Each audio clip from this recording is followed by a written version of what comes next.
see what the chatters are doing. I just see call started. Oh, was I supposed to log into Google Notes or something? Yeah, preferably, finish eating before we do the show. Man, he gives me beard envy. I'm trying to. I need to get. It is very impressive. That's a man. Do you use beard cream or butter beer or? Yeah, it's getting to the point that it gets scrunchy, and if I don't, it crinkles up. It's like 4 years. It all started with I wanted to be Captain Lou Albano for Halloween and hand out Moldorama souvenirs all dressed up like him. It's taking me this long to get it where it looks like Captain Lou. Now you're going to be Captain Lou Albano every day. I'm going to mute you. I got to do it here. Hang on. I realize that. Yeah. Okay. That's what the button's for. It's the eating button. Yeah. Well, was it Lou Albano who had the rubber bands in his beard? Testing. I think so, right? 1 2. Testing 1 2. Cyndi Lauper's manager and the videos and Mario Brothers. Nice. Well, this will be interesting. I am attempting to normalize the video by sitting further away from my mic. Ha! Doesn't that sound like fun? Yeah. Doesn't that sound like fun, boys and girls? Testing. Do I have good focus, or is it doing that filter crap? I don't know. You look good. You look fine. You look fine. Yeah. Okay. The thing I like about this show is we do all our sound checks, when we start the show. Yeah. And usually it's the audience telling us that, I'm too loud. Well, with all due respect to my comment before, I didn't mean that in a bad way. I'm just saying that it's hard for me just to focus on one thing with my life. It's a stream, and everywhere I go and everything I do. I was just giving you shit, buddy. No, I know, but I feel bad though too. Well, I'm not trying. So here's the deal. At 5, I'd have. Whenever you're on this show, you're just one of the guys. That's all it is. You can interrupt. Brotherly ribbing. Right. So Mark just interrupted me. But this is pre-show, so I want to make sure that I'm following the directions. And even during the show, and Kasey, by the way, this is Billy 7. Billy 7, this is Kasey. You guys I've seen him before. You've seen each other in the chat. You've seen each other online. So welcome to the show. This is the first time we've had you guys as guest hosts. That's kind of fun. Kelsey's been on. Yes, Kasey's been on.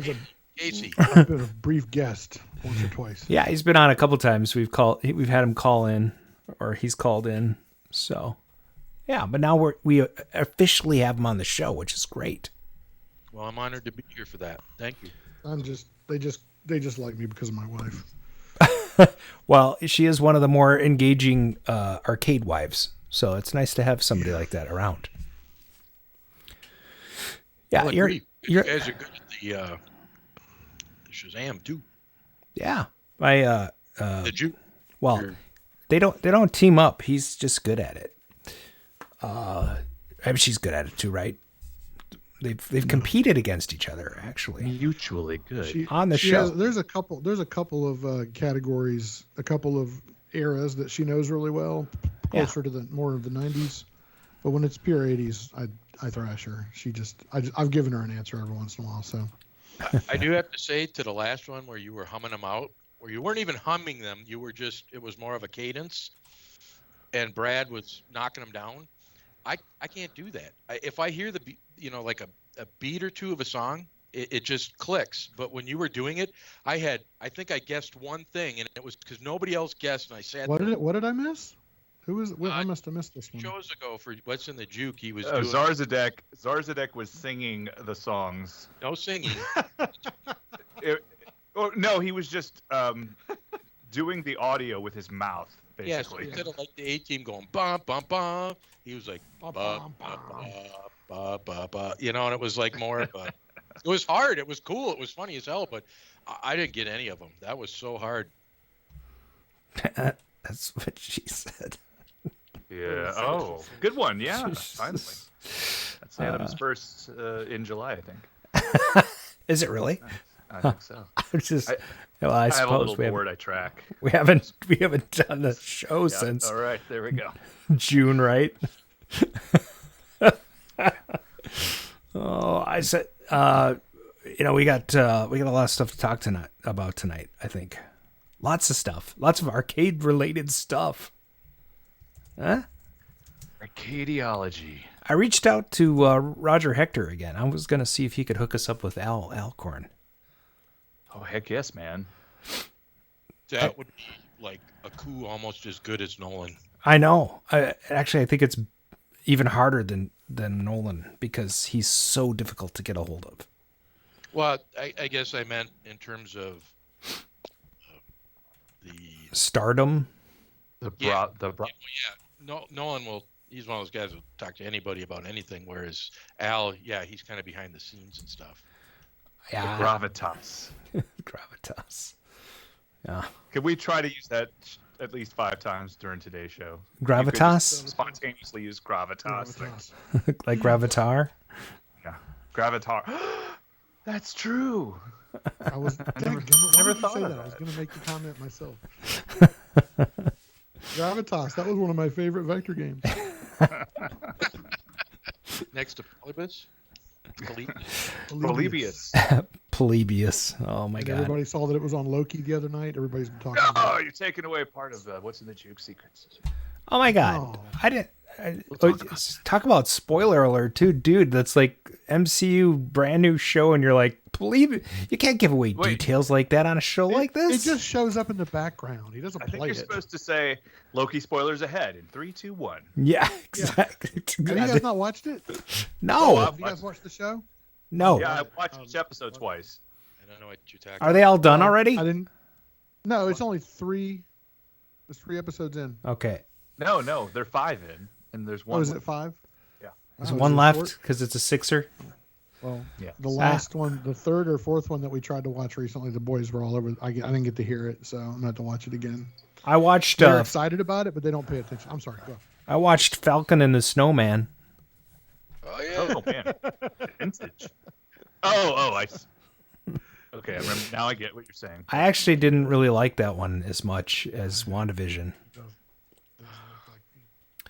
It was too, real. It was just like a, I don't know. It's like a drama. It's like a B. It was like a B movie. I don't know. It is on. So is that the chat? Is that where people will chat? No. And where's the chat? That was a local. That's a local link. I'm pretty sure. That's our secret one where we can talk about each other. I'm gonna pop out the chat if I can figure out how to do it again. Popping and locking. Pop it and lock it. So we don't. So we don't see it individually. It's a separate window. Oh, this is. I keep forgetting. Kasey's never done this before. Well, He's learning on the fly. So, where's the pop-out button for chat? Anybody know? I mean, I see one that says chat. Oh. On the top right, there's that little slant line with the arrow on it. You can't have your screen maximized, though. Oh, you can't? Oh, shit. That's why I don't see whatever you're talking about. Make it smaller, then you can pop it out somehow here. What the? There's a cog at the bottom to do the pop-out. Oh, I see the cog. It says chat settings. And then... I don't know. Here, I can just share this. Here. Pop out. I got it. Boom. Boom. Now I can close this window so that it doesn't eat up all my resources on my computer. The width of bands. The bands are the widths. I still don't. Am I choppy? I don't know. You sound okay to me. All right, good. Hey, guys. Okay. Jabaruga. I think that guy is... he's in here every week. I think he might be in Minnesota. I've heard. And then Whiskey Flipper. Time Runner. God, that guy. Hey, look at him, yeah. Wait, keep an eye on the Time Runner in the chat, will you, Mark? I think he doesn't have his pants on. Just I'm getting like... I still don't. I don't get the chat. I don't get where to find it. I posted a link to it in the Skype chat if you want to go over there. I'm going to turn my phone to silent. Why do we need It's almost time to start the show. A separate window. So it's not in the window. Okay. All right then. Start your show, buddy. I'm here for you. Who's yodeling? That's my phone. That's my phone.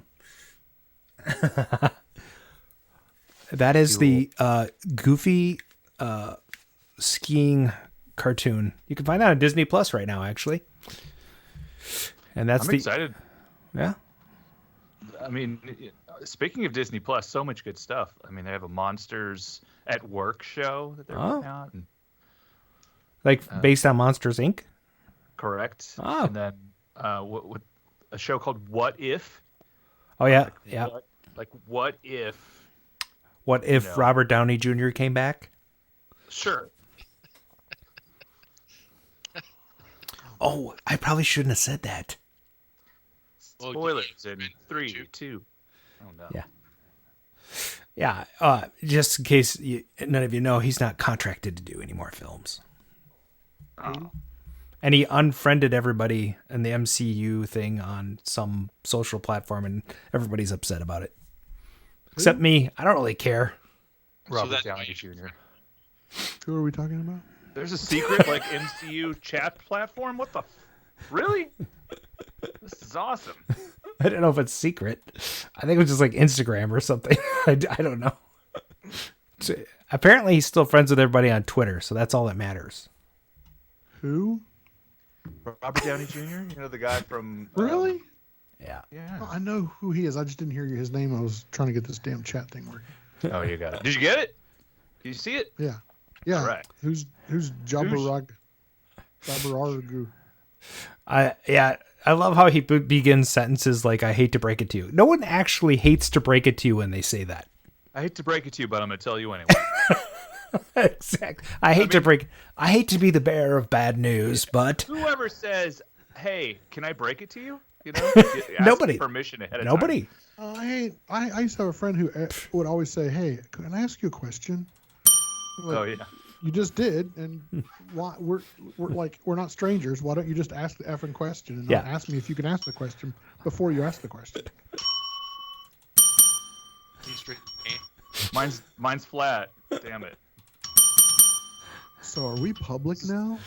This is our throwback to. Well, we've been live for the last 10 minutes. We're just shooting the. That was me trying to find the chat window. Yeah, everybody's been like, yeah. This is the best. They're like, wow, Kasey's like, all right. Let's just get this show going, okay, guys? Live from KOYR Studios in Minneapolis, Minnesota, this is Arcade Radio. Beware, I live. Run, run, run.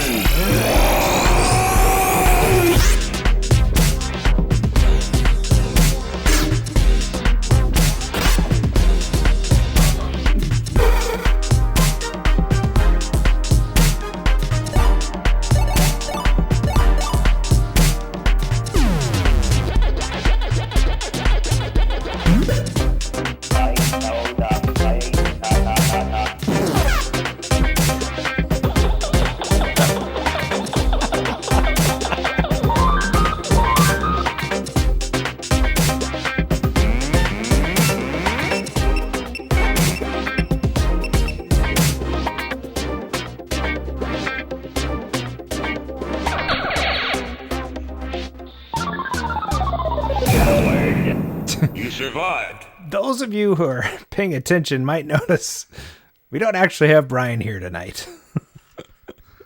What? Yeah. I thought you were going to tell him I was Brian. That's why I wore this getup. I guess he would love that, right? Thanks for listening in from the Arcadosphere. This is Season 5, Episode 19 of the Arcade Radio Podcast. Today is Thursday, July 8th, 2021, and the time is now approximately 7:32 p.m. Central. I'm your host, Adam Mischief. I'm joined by my co-host, Mark. You leave her alone, Shields. And Brian Thurston Howell Armitage III is not here tonight, so we have instead joining us longtime Arcade Radio regulars and super awesome arcaders, Mr. Billy, Don't Lose My Number 7, and Mr. Kasey Relford. Hey-o! Is it golf clap? Golf clap? Yeah. Good job for showing up. Thanks for joining us tonight, you guys. Let's talk about what we've been working on. Let's have Kasey lead off. Kasey, what you been working on? Oh God, me? You're taking a pass? I've been working on. I've been working on stressing out because SFGE, Southern Fried Game Room Expo, is just around the corner, and I don't have one of my machines ready to go yet. So I've got quick question. Like a month to get some. Yes. Are you bringing your own machines? Are you working on machines for somebody else, or? No, we bring our own because, for just like most of the expos, for every machine you bring, you get a weekend pass. Sure. A couple extra perks if you bring more. I generally try to bring 4 so I can at least get 4 passes, one for me and Dolly, and then maybe a couple of friends to come along for one day or whatever. Oh, cool. The kids are still free, so they get to come for free. That's nice. That's nice. And but this usually I've got most of it handled, and I'm down to the wire on one machine. This year, not so much. I think none of them are ready to go. Yeah. One of them is getting a complete rebuild, and I need to hurry up and get that cabinet built. My good friend William is working on one of his little side hobbies is using his CNC machine to build cabinet repros, and he is going to help me rebuild 720. Oh, cool. I That's just gotta awesome. finish getting the board. I got to get the board booting back up. I was pretty close to having it fixed before I got caught up in other projects. So I've got all the artwork. It's all beautiful. I've got the vinyl for the sides. I was going to use the original cabinet, but it's not in horrible shape. But now that my buddy is building nice cabinets, I'm going to go ahead and let him take this and make the plans from it. And then what he can do is, store that in CAD files and hopefully maybe make some money in the future making 720 rebuilds. He's already making some other ones. He's got a Burger Time, I believe, and he's doing a Dragon's Lair rebuild. But anyway, so that's one of them. I've got a Galaga that I took apart just to, give the once over. It plays fine, but I rebuilt the control panel, and the cabinet is really ugly. It just needs to be pieced back together. Some wood hardener on the bottom for the little water damage and stuff. And I got some art, actually, a really awesome. One of the Carolina guys, heard me talking about looking for some seconds art and sent me some not perfect Galaga side art. And that still looks good. Yeah, it looks great. It's really nice. It's only, I think, the printing wise it's fine, color wise it's fine. He said he got it and it was not the right dimensions. Like it's off by like an inch and a half. That's not good. I'm not Incorrect amount of gravitas. Is that what the gravitas. Gravitas number 1. Yeah. Gravitas number 2. But the Oh, my mic was muted before when I did Skate or Die. That's my favorite game. That'll never leave. Maybe someday when I need $5,000, I'll sell it. But it's gonna be the monitor I've got is great for it. I just need to get it all pieced back together. So just a lot of work coming up. I got stuck on the flash pinball somewhere in reseating ROMs. The ROMs got screwed, so now I got to re-flash ROMs for that, and I don't even want to talk about the rest of the pins that need work. There's a lot of them. But I've been working too much work and family and other stuff lately. That's the same for me. Mark, what you been working on? Okay. So I organized my lab / office. Oh, nice. It took forever, and so I can leave and then not be able to use it for a week while I'm on vacation. And so that was like going to be nice. But, when I come home, it'll be like, oh, it's all organized. It was, basically time for the triannual cleaning of the toolboxes. And so I found all the June bugs that had sneaked in, and it's pretty tremendous. Gross. I did not get to do a lot of arcade stuff. I did organize. I got, how sometimes you'll have parts for games in distant rooms. I made them all come next to the games that they belong to, so at least I'm going to count that as a win. Yeah, for sure. And then last but not least, I met my 29-year-old son and his girlfriend at Brick House Tavern, and that's all I did. Oh, how was that? For the first time, I'd never met this kid. It was pretty good. I mean, pretty good chip off the old block, You met him in person. In person, right? Right. Yeah. We figured he's turning 30 this year, so I should probably, meet my son before. This is a fun over the hill. This is a fun story for listeners just tuning in. Right. Back in Did you send him the link? Is he listening? Is he watching? I doubt it. No, I don't think he uses. He's interesting. I don't think he uses the internet without a VPN. Oh. And yeah. Is he a little bit tinfoil hat? Tinfoil hat, possibly. I just think that, he told me all these things, and I'm like, wow, I just don't give a shit. Exactly. Like, they could find out, or like, what happens when the amount of oil that we put in and they give is not. I'm like, no. Oh my goodness! Wow. Man, that's full of gravitas there. Yes, I know. I was like, oh, hey, I respect your opinion, however, but I'm like, I don't think anything's gonna happen. So yeah. It's full of gravitas. Now we're just like trying to find a way to say gravitas. Gravitas. Wait a minute. I feel like that was. Did you ask if he was vaccinated yet? Things right there. Oh, absolutely not. As a matter of fact, he's had it twice. So good job. It's not real. It's not real, but he's had it twice. So, and that Delta variant's going to get all those people who like, I already have it. I'm like immune. I'm like, okay. Yeah. Right. And apparently it's twice as catchy.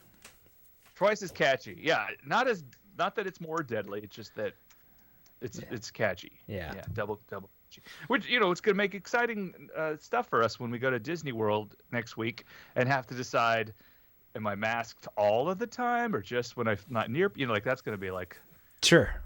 Deciding when to do that. Plus Florida. I mean, I'm in Texas already. Plus so it's like Florida. I'm halfway there. God. That's great. Billy 7. Welcome to the show. What have you been working on there, buddy? We're moving forward with our plans for the One-Up Exterminator, and I have a meeting with Mondial. I'm sorry, Mondial, I tuned you out. Did you say something about exterminate? What? All right, I'm sorry. Actually, it's kind of hot in here. I got to take my shirt off. All right. Oh, now the ratings will go up. Oh, such gravitas. Now you're just saying the word to say the word. There, It doesn't match up a shirt like Mark. Shirt off. Mark always has cool shirts. How about this one? Can you see it? Pretty cool. I like it. Yeah. It doesn't fit me anymore because I bought it in whatever 91. Back in 91. That's when my kid was born. Back in 91. That was. Oh yeah. Dolly says that's what she's here for. See the shirts come off. All right. I forgot there was a chat. Yeah. Sorry, Chatters. Welcome back to the show. Back on. Now, Billy, did you finish what you're working on? Well, lately I've been working on this Mephisto pinball machine from Spain. Oh, cool. And I learned at Pinball Expo, the last one we had coming up on 2 years ago, there were some gentlemen from Spain, and Spanish pinball machines are quite rare. And they did a seminar, and we found out that, in fact, I'm going to get this wrong, but basically when they would build a pinball machine and license it like we do here for your city, you got to get your tax license. It would have something to do with, if I remember correctly, basically you licensed it for that location. So the operator would buy a Mephisto, put it in the St. Paul tap, and when it was done there, it was done. You couldn't resell them, so they basically were all destroyed. So Spanish pinball machines are actually quite rare. They made a lot of them, we found out, but they were basically all destroyed. That's terrible. Wow. That is awful. So how did that one escape the Came hatch? over on a. I've had it probably 20 years now. I don't know. Oh. So I got it working, and then it sat so long I needed to work on it again. And Sure. And then skee balls at work. We've been working on skee balls. Yeah. So, There's a skee ball nut in the Classic Arcade Preservation Society group. He's a nut about skee ball. His posts. And he Although likes. You have to set me up. I want to start doing the operator tag photo album. Oh, okay. I'm getting even more of them through work now. Awesome. Nice. So, last thing, I'm trying to wrap up my workshop. So once COVID starts to wrap up, for those in the area that are kind of part of our little our secret arcade club, social coterie, we might actually have a first official open house too.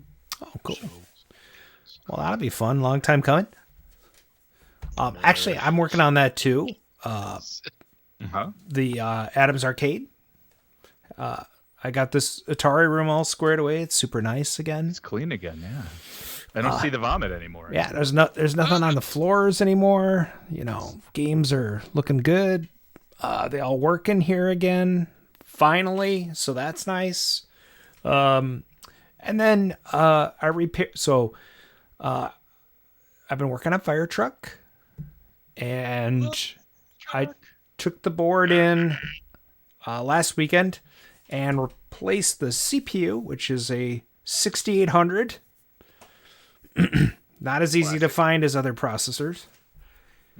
And a little bit more expensive. Well, they're all getting expensive because they're getting hard to find them. But I got a few. And then the hardest thing to find though was this. These little RAM chips.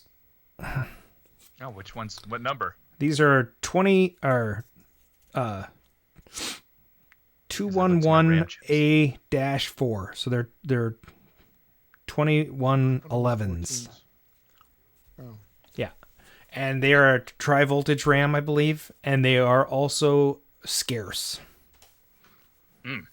I had to buy them for $7 a piece. Lily wants to say hi. Hey, Lily, welcome to the show. Hello, Arcade Daughter. They're saying hi to you here. Hang on. Say no bad words. Hello, Arcade Daughter. How are you doing? Good. Say hi to everybody. Hi. She wanted to do a whole skit like she watches on YouTube, and I told her this is not the place we would.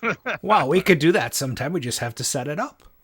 That would be good, but it would be about some kind of toy influencer thing or whatever. Oh, great. We've got the big 1-up coming out and the Exterminator 1-up coming out, and Yeah, bite your tongue. Hello. So anyway, I was talking about Fire Truck, and I was able to get the board working blind. And so that was really exciting. I turned on the game, and the lights were blinking on both the player 1 and player 2.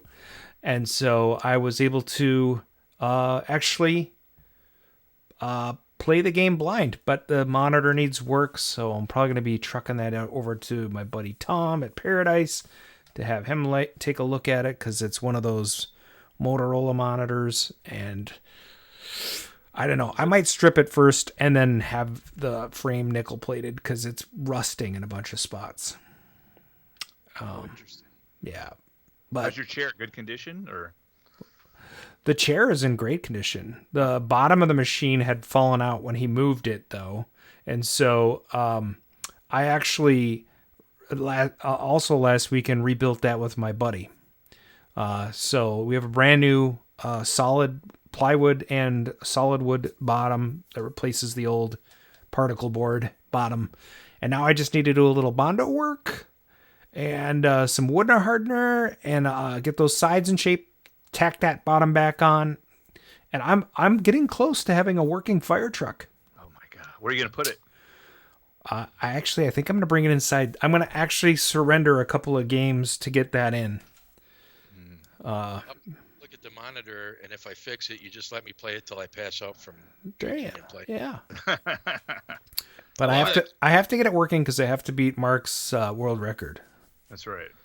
So, but yeah. Anyway, the other thing that I'm working on is, well, I'm sort of that's enough for me. Yeah, we should talk about some. Good. Yeah, I mean, I'm super. I should mention my dig dug. You guys can see that behind me, right? Or in the you can see it in the reflection right here.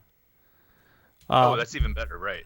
Yeah, so that little guy, I just finally finished that up. It used to have an AMD computer in it that was about, I don't know, 12 years old, and it was running an ancient version of MAME, and I got it from Brad that way, our friend Brad, and so I upgraded it with an Intel NUC, the last one that has a VGA out, which has a solid state drive in it and some, 8 gigs of RAM. And it's running Windows 10. I can connect to it remotely. I can update the ROMs remotely. And I built this really fun, fancy front end for it with a Dig Dug menu and all that stuff. So that's the only main machine I have in the house. It's inside the Dig Dug, and it boots to Dig Dug. So it's kind of fun. Nice. Yeah. So anyway, Gravitas. Does it have Dig Dug 2 on it? Is that? Oh, you got it. That's number 3. it's the gravitas of the situation. Oh, That's not even the proper usage. So, yeah, so that's it for me. I think we should move on to the next segment. Maybe. Which, I don't know if we have anything. Is anybody doing gadgets tonight? Is Billy going to do gadgets? Sure. All right. Sounds good. Oh, we got nothing. You got to make it up. You got to riff. I always felt that the true stars at Atari was engineering. Oh, you're an inventor. Yes, I am. What have you invented? A lot of things. Like? Like a lot of things. Like things that you've heard of. Like? Well, things that you will have heard of, okay? Patents are patent. Arcade gadgets with Brian McCloud.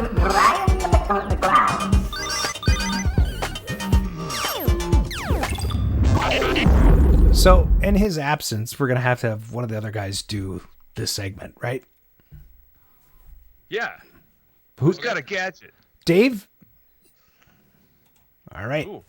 Is that a pickle? What is that? it's a pickle whistle. Yes.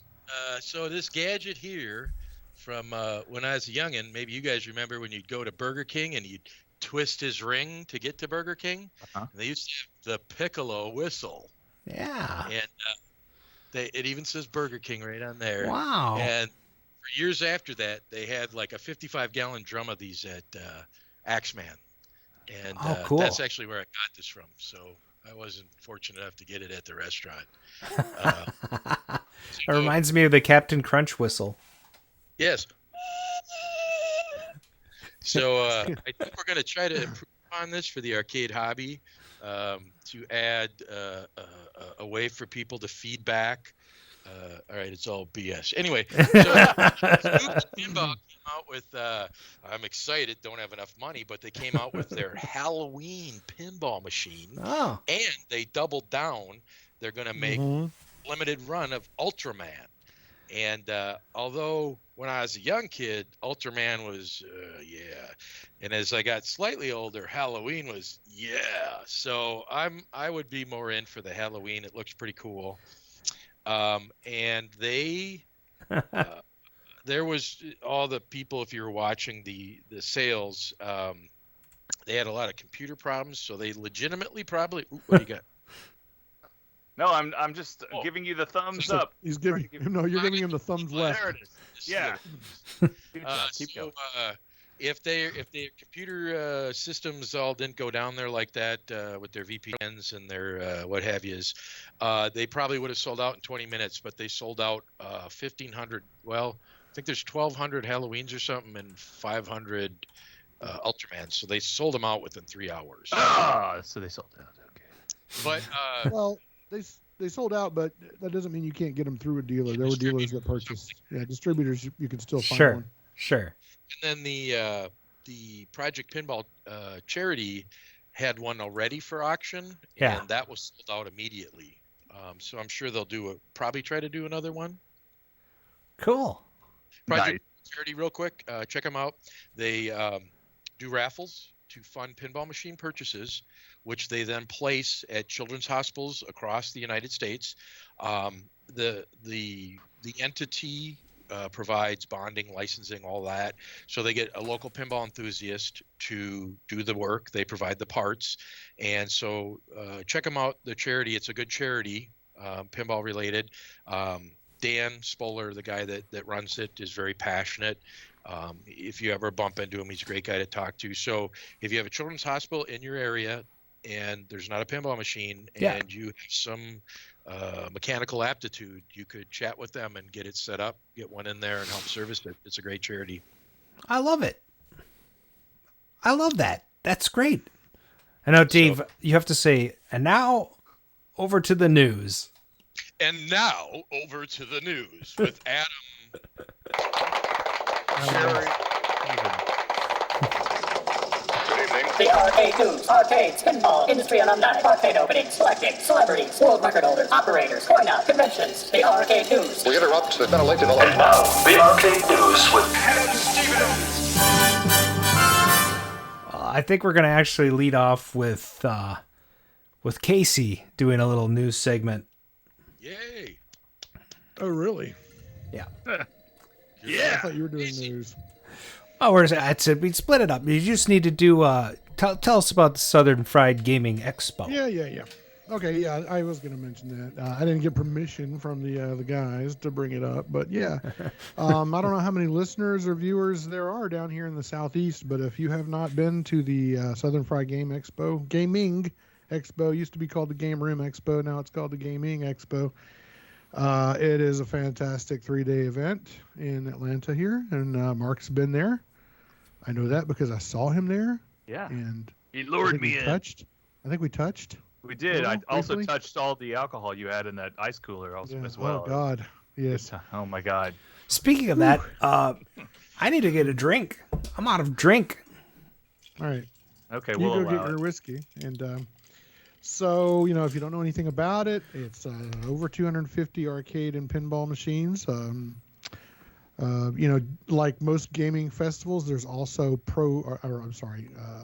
amateur wrestling. There's a full wrestling rink with local wrestling squads that come in and thrash each other and pretend to beat the crap out of each other. And professional. I think actually MGC is trying to do a wrestling thing, aren't they?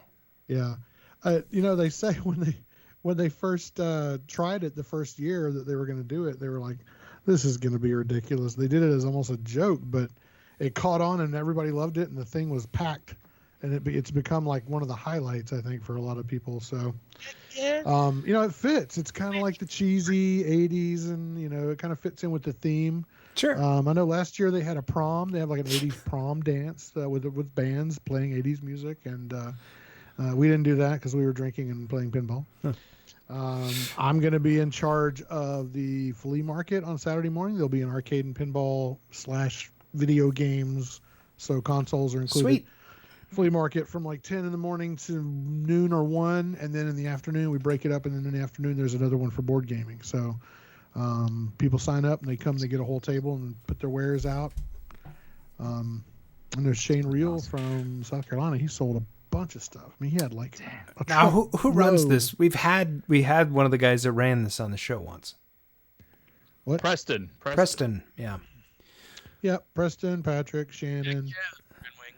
And then Yep. And then what are the dates again, just so people know? August, gosh, it's like 19, 20, 21, or maybe 21 or 20, 21, 22. Whichever of those numbers is correct. I think 19, 21, 22. Yeah, right? I don't have a calendar. Or 20, 21, 22, right? Calendar. Unless you're going 4 days. Do you go Thursday through Sunday? Well, I do, but yeah. Officially Friday, yeah.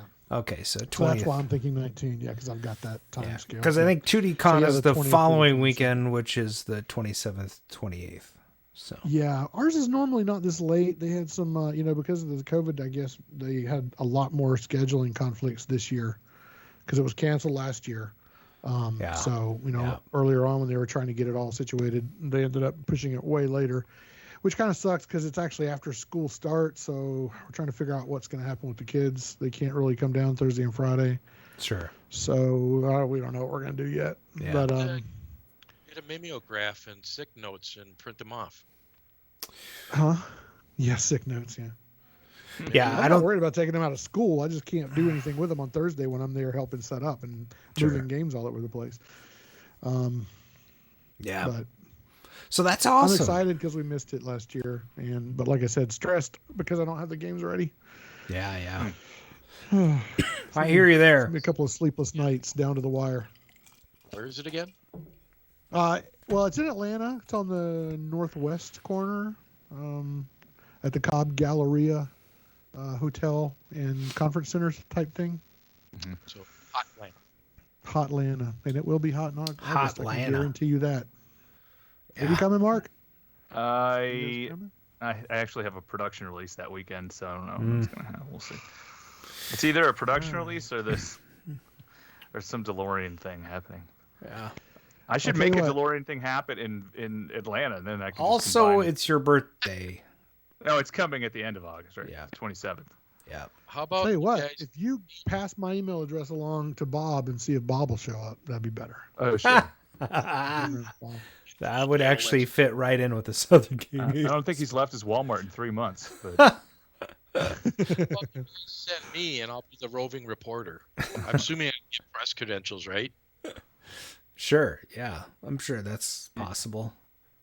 I had press credentials. You have to make a decent video though. That's the catch. I don't know if I did it. I have to ask Preston if he graded my video as worthy or not. But so I don't know. There's wrestling and fun stuff.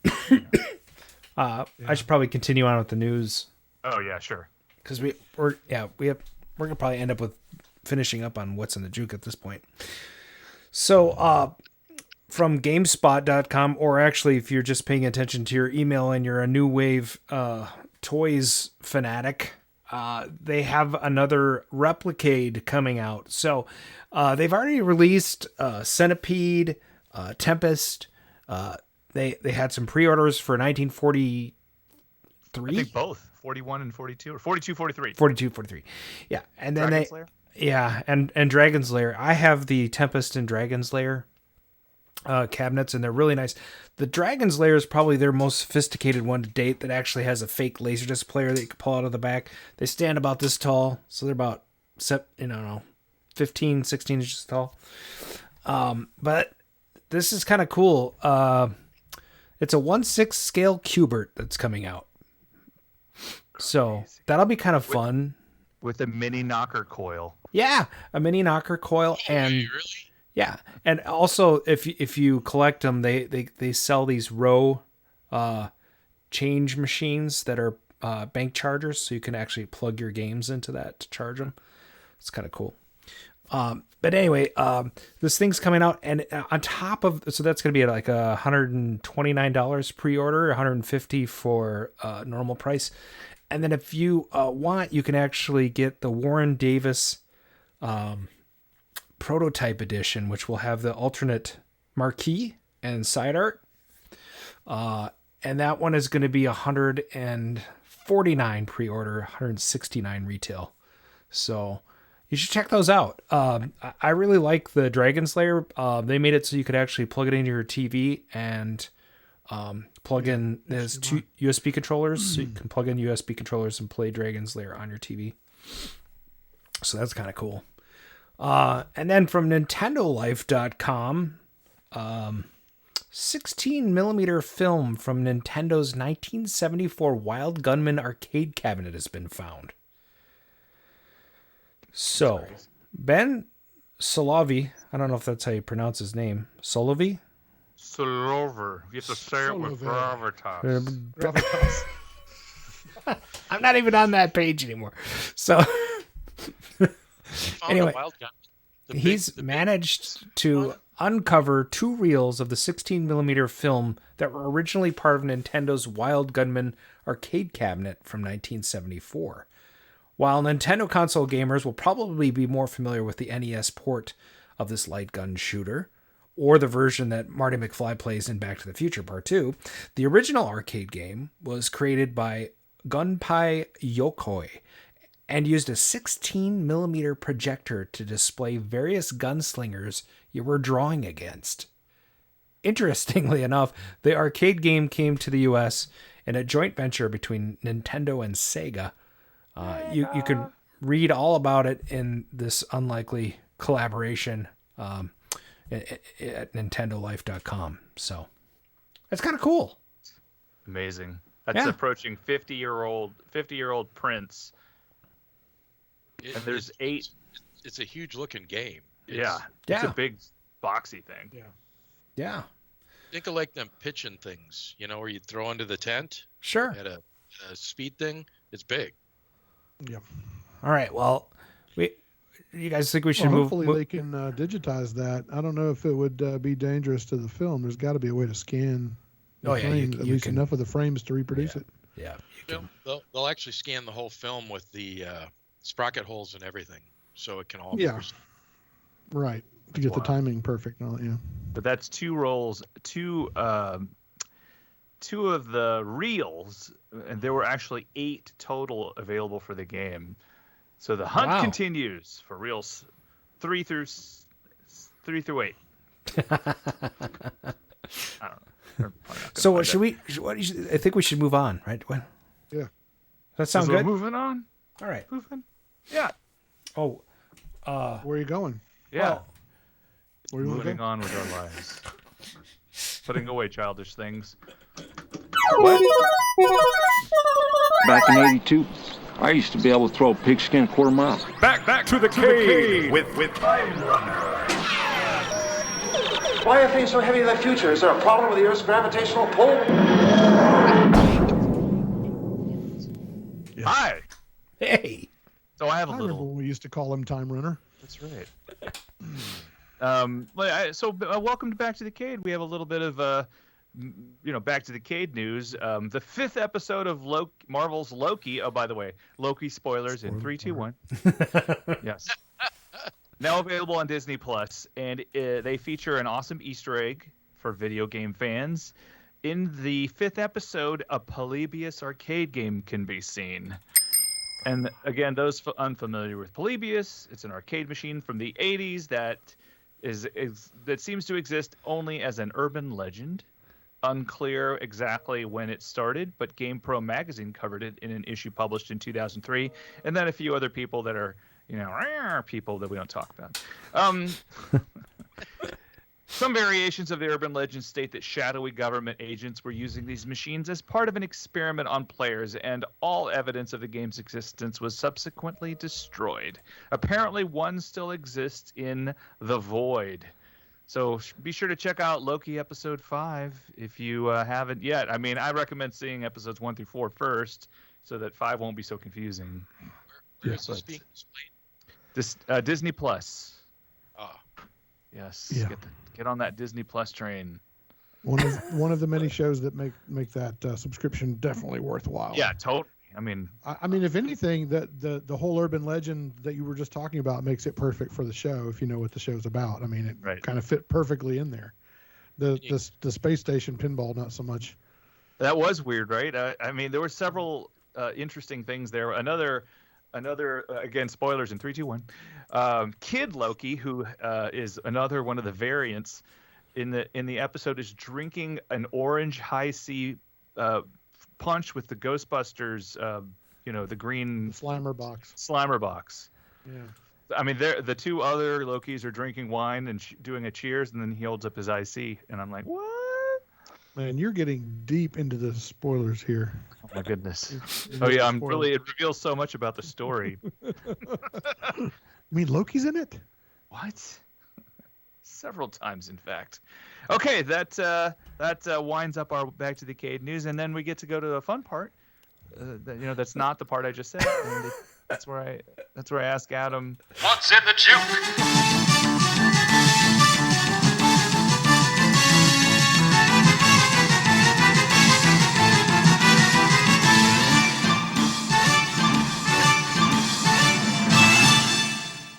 Welcome to the Season 5 edition of What's in the Juke. It's the game within a game within a podcast. Today, we'll be playing a special game that was put together by Kasey. Kasey! Yeah. Go ahead. Go ahead. You got more to say? Yeah, you go ahead. You say something. If you can guess that song title, you will receive... Oh, you receive a half point. Half point. Yes, if you can guess the artist, you'll receive Also, Half point. if you can guess both, you Full get point. correct. If you don't know either, please fight it out amongst yourselves. Well, I have to admit, I was loading up the jukebox with some songs. The theme was going to be instrumental tunes from the 80s. And as I was loading them in, the jukebox broke. So until we can get a repair guy, the songs are going to play all jacked up. So who knows if that's going to help you or hurt you in guessing the songs. But the jukebox is a little broken today. Jukebox broke-o. Yes. If ever we needed a jukebox hero, it's right now. Here's the prize for tonight. It's an officially. Wait a minute. Are you giving away things again? Every time. Printed by Billy. What? Is that Glenn Fry? Is that one of the? Printed by Billy 7, autographed picture of Bob Seger, printed off the internet. Signed by Billy 7. This is what you get to win tonight. Again, official picture of Bob Seger printed from the internet. Not a real Bob Seger signature, but a real Billy 7 signature. Yes. And I owe somebody, I owe two people like gorillas from like how many shows ago. So if you remember that, put yourself in the notes and I'll send them out this time for Yeah, that's good. A nebulous gift from Billy 7. All right, so we're going to try this first track and see what we get here. All right? All right.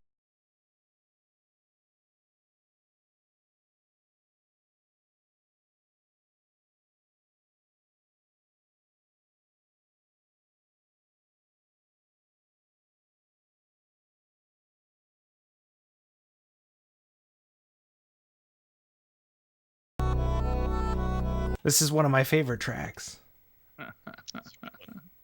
Has anybody gotten it? I'm waiting. They said the CD is skipping. The CD is that's your life. The jukebox is broken.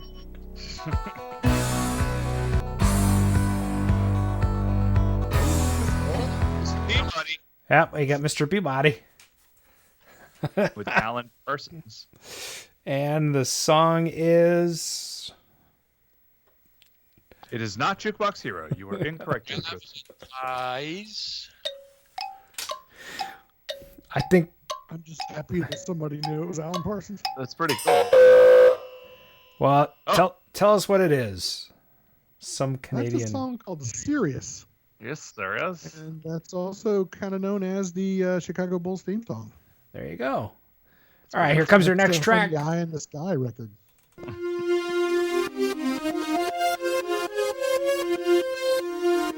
I love it. Oh my God. That's a good one. That's a good one.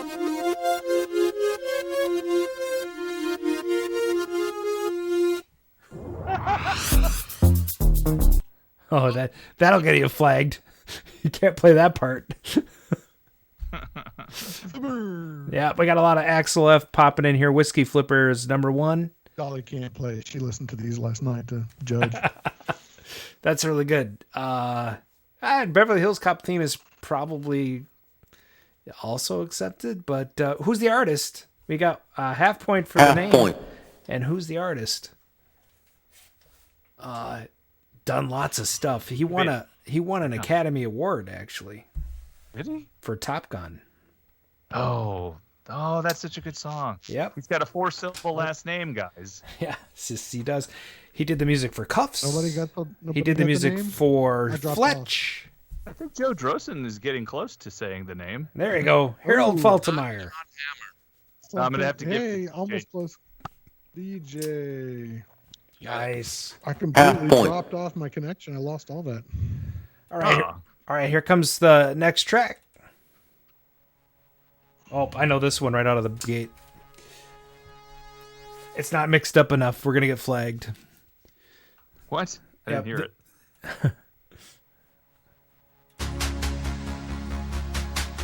Yeah, we'll get flagged for that for sure. Oh, they've got it already. Whiskey Flipper. Good job. Yeah. Chariots of Fire. I won the 5th grade talent show contest playing that on the piano. Oh, my goodness. Is there video of that? No, but I can still play it. Nice. I played it at my, what? Mike Page on the board. Mike Page with a half point. Vangelis. Why is he so Vangelis? I think it's Vangelis. It's a damn. Yep, and the official pronunciation came from Suzanne Ciani earlier this year. Right. So. Suzanne Ciani, nice. Yeah. That was a great show. That was a fun show. You guys just totally knew all that stuff. Well, we don't need to go into that. But I spent more than 2 hours getting ready for that one. That was a fun show. I probably still have like a record hanging around here from that show, but the next track. Ready? Next track. All right.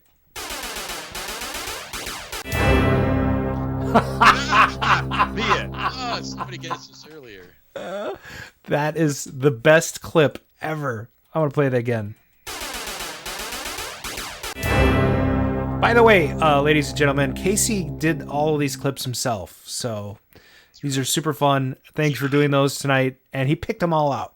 So, and you can see the theme tonight is instrumentals. Knuckle bump. Joe Drossen is first with Miami. Half point.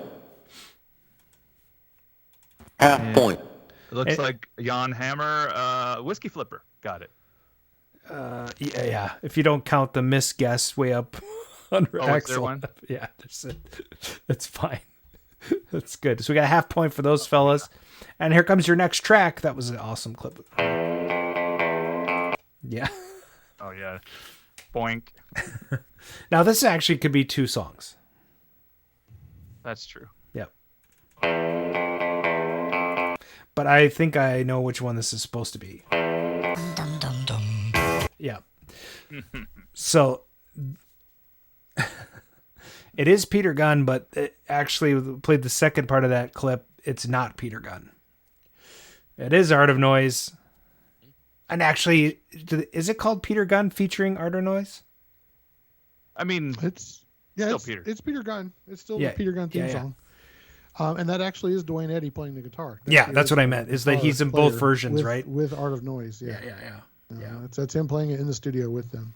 That's off of I think Paranoia, right? I feel like I got way behind. Are you guys hearing me currently live? We hear you. Yeah. Okay. Yeah. I got disconnected during Chariots of Fire somewhere, and when I came back, it seemed like you were ahead, but I couldn't tell. Oh. Okay. Well, to me, it looks like you've been here the whole time. Yeah, I couldn't even skip. Good. You might have frozen like that happens. Yeah. Just watch Mark. Okay. If Mark has to go to the bathroom, he leaves a speak and spell hanging. I think it's because of where you're putting the points on the notes. It's making me think you're a song ahead. Oh yeah. That's I should have left you. I should have left you. Ooh, this is my favorite one. Oh yeah. Play it. Love this. Play it up. Play it up.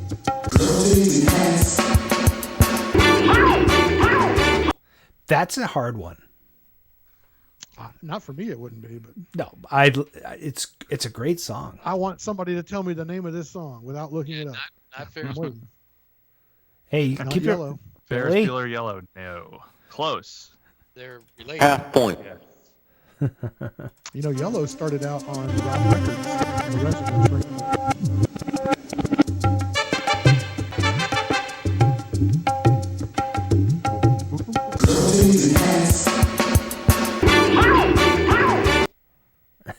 I tried to make it unflaggable with the tiny snippets. Yeah, it doesn't matter. Like you should see, we've been flagged for under 3 seconds of audio. I got flagged. I was Ben made a video with my camera one time, and I uploaded it. Thought it was cute. It got flagged because you could barely hear Purple Rain in the background being played on a stereo across the house. Yeah. Oh my god. Yeah. I was like, seriously? Yeah, you have to change the speed and and put them through a telephone filter. So who's closest here? Mr. Peabody. Well, Mr. Peabody. He looked it up. March of the Swivel Heads. Yeah, he did get it right. Half point. Another big song. And was that by Yellow? No. No, that's the English Beat. The beat. So no, but did anybody get it? Because I just saw the guest yellow. Nobody got English beat. Okay. All right. So where are we at, Mark? So, well, Whiskey Flipper's in first with a 1.5. Nice. Mr. Peabody in a distant second with 1 point, and everybody else with a half point. Okay. What's wrong with you? Don't you want the Bob Seger autographed Billy 7 photo? I think Whiskey Flipper really wants it. This next one is going to be probably one of the. This will be the easiest one, I think. This will be the one. Oh heck! I had to do so much to this. Oh, that's pretty wild. I'm mixing it up on my own because that first part is too recognizable. Yeah. Well, I cut. Yeah. There we go. That's there he goes, Whiskey Flipper. Yeah, that's Hancock. one of the most recognizable intros Hancock ever. Or Herbie Hancock. Half point. Herbie Hancock is correct. Yes. Full point. For somebody.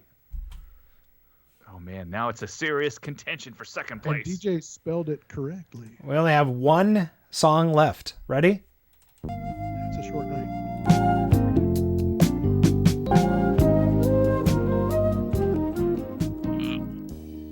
Oh, you gotta do the beginning. Oh yeah. That last part gives it away. Play the beginning. You didn't play the beginning. Dude. Play the beginning. It's all about Flipper. That would have been tougher. Not Hill Street Blues. It is Taxi. That was Whiskey The song Flipper. actually has a name. Does anybody know the name to this song without looking it up? Nope. Nah, never. Half point. Angela, Joe Drossen. and actually that is in the credit. Blues, Angela. You know. It is in the credits of the show every time they play it. Right, Angela theme. Angela by who's it by? Yeah. Bob James. Bob James. Bob James is awesome. Yeah. Half point. Yeah. Nice work, guys. The record that this is on, you go to any thrift store or Goodwill, go through the records, you'll find that Bob James record. It has a big picture of a football because it was called Football. Oh. You'll find it, and nobody who sees it probably knows that song is on there. That's cool. Well, just everybody. Kasey, great job on the jukebox tonight. It's awesome. It was great having the juke again. Yeah. It's broken, but we'll get it fixed. Now, so we have a bit of time to shoot the breeze tonight. So I'd like to just do kind of a round robin of questions for everybody to answer. And we'll riff off that. How's that? Okay, but before I riff, I'll be right back. Well, yeah, we'll come to you last. There's probably a voicemail to keep us occupied. Oh, wait, we have voicemail? We do, but what's happening? Are we getting? Is he censoring what's going to happen? I don't know what's. Looks like some art from probably 1978 football. He uses that box. Oh, you go. There's the football. Nice. We'll get some Bob James records. I'll be right back. Maybe we should play the voicemail while we wait for him. You have to wait for me. Hey, I'd like to. Thank you for calling 612-548-GAME. This is Arcade Radio. Please leave your message after the tone. Hey everybody, it's your buddy, Bob Zarzadik, control panel expert and technician. Hey, I heard that reveal tonight about Mr. Mark and, his kid, and, man, I totally can relate. I used to be donor number 69 at the sperm bank that they have here inside of the Walmart. Yeah, it's like a regular sperm bank, except, more trashy. Yeah. Anyway, it's been about 18 years since I first donated, and, the little junior Zarzadicks, they're really starting to come and try to track me down like a duck. Hey, right? That's the saying, right? Like a duck sounds wrong. Wait a minute. Like a dog, right? Oh, you know what? I've watched Back to the Future 3 way too many times. My bad. Okay. Hey, anyway, so we tried our first experiment, me and a couple of the little junior Zarzadicks, and, we were going to look for buried treasure, in the Gulf of Mexico, because that's when we were figuring it was. And it turns out that was a bad idea. Now there's a giant fireball burning in the middle of the ocean. So, I just need to learn how to measure gunpowder. It's just complicated. I don't know what to say. Hey, I don't know what to try say. to keep that on the down low, if you could do that. Anyway, you boys, you get back to your show, make it a good one. I hear Brian is growing back his left foot. That's so cool. I'm pretty sure that's what I heard. Anyway, yeah, Zarzadek out. That was a good one. Woo. That was a good update. We haven't heard from him in a while. Jeez. All right, so let's now do the round robin. Billy, did you take a break, or are you just... I couldn't miss that. I'm going to go grab some more beer. I'll be right back. Okay, sounds good. I'm just going to text my wife to bring beer. Let's see. Oh, I'm going to... Wait, I can't do that. Oh, and you know what's funny? Since I don't drink, I got a Blizzard instead. What kind of Blizzard? Is that a malt or? I have no idea. It's got chunks of something in it. Chunks of something. That's my favorite cookie dough. That's my favorite kind of Blizzard. Okay, so while the show was happening, my niece was like, she texted me and it says, "My friend is selling this for $200. What do you think?" And then this is what it is. Oh yeah. How much to burn it? Thanks a lot. Yeah, I don't know what to do about 1-up stuff. There's, I don't hate it. I'm like, it's not an arcade game, so I don't. It's a toy. It's a fun toy, yeah. But it really wrecks like searches and Craigslist and stuff. Yeah, that and that Arcade Fire, that bastard band. Yeah. How many times have you wanted? Oh look! Oh, it's Arcade Fire. Yeah, yeah. Very true. Very true. Yeah. So first round robin question is. Okay, let's go. Okay. We have to ask Billy when he gets back. Oh, we'll wait. Okay. But that's what okay. Kind of beer do I want? I don't know. It's just a menu. So we ask similar questions to people in interviews, but here's a question for you guys. Your most difficult repair. Your most difficult repair. Think about that. And Mark, you go.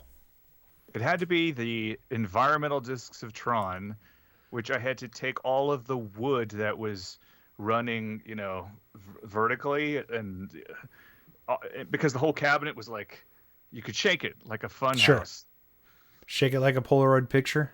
Right. And so without having, there's a lot of good references out there, but mine, somebody had taken brad nails and just all sorts of terrible, like whatever they happen to have. You know how some of us have a bowl with just the screws that I don't know what this is. I'm just going to throw this in that bowl. And then, 7 years go by and now you have a full bowl. That's what they used to fix it originally. And so that was my big, so difficult. And I had to create some of my own wood and get it. And then I also didn't work it. I don't know how that came out, but my God, I can still close my eyes and see the panels and the stuff moving and having dreams about it moving and falling over, because the whole ride from Dallas, I thought it was going to shake apart and then just fall off onto the road off the trailer because it was just so unsturdy. Sure. But so that's the winner, and it's still not 100% done. I still have to come up with a translate thing. I've got the video for it, but. Well, I have a similar story.